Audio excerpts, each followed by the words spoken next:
I wanted to show you my flowers and Tilly. Tilly, hi! Hi, baby dog.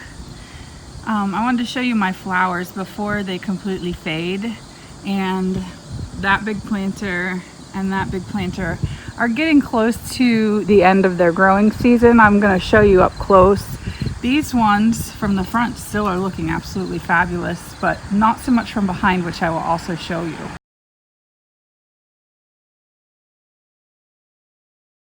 Start with this planter here, and if you look at it from this side, it is still really gorgeous.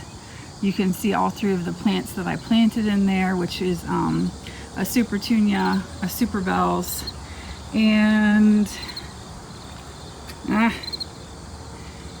a Euphorbia, Diamond Frost Euphorbia. So you can still see all three of those. If you look in the bones, you can see I have a little round metal sculpture in there that it just grew over top of. But from this side, you can see a lot of the dead. This one has kind of stopped doing that, or not stopped growing so prolifically. You can see all the brown now, and it's actually visible from the road. Now these, Matilda, be careful, darling. Nice spider webs, oh my. This is the fall, that's what happens. Anyway, these have all of that as well, but they're still burying it by continuing to grow out and flush new blooms. These ones aren't really covering up their faults so much. Let's go to the other side. Okay, so this plant grew just a little bit differently, maybe because it didn't have the round metal sculpture in it, but you can see the Diamond Frost Euphorbia in lots of leaves. Just kind of is a cloudy poof on top.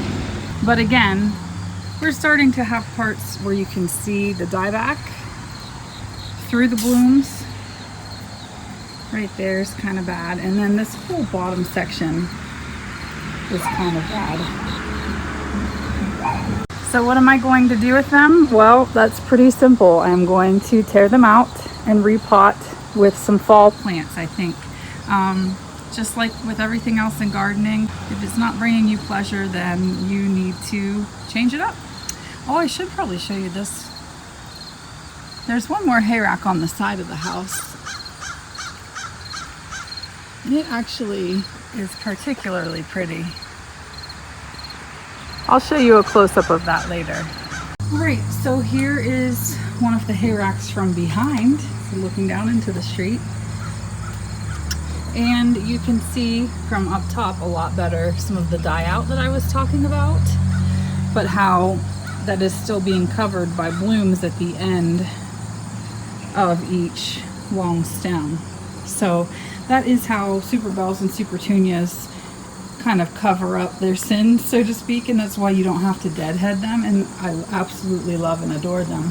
You can see in these hay racks I also planted Diamond Frost Euphorbia, but that was not what I would call a success because it was completely covered up by these particular Superbells and Supertunias. And here is that other hay rack I told you about. Look at this.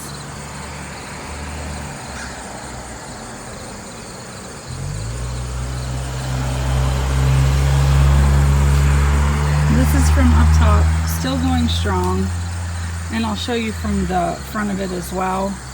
It turned out really lovely, and it was literally just one of those things where I had some extra plants and I threw them in there. Okay, so we're kind of staring into the sun, but this is that side planter that I threw these absolutely beautiful, I can't remember what they're called, I'll put the name up on the screen, and then underplanted with Creeping Jenny that did so beautifully. It is just such a beautiful trailing plant. So there you have it.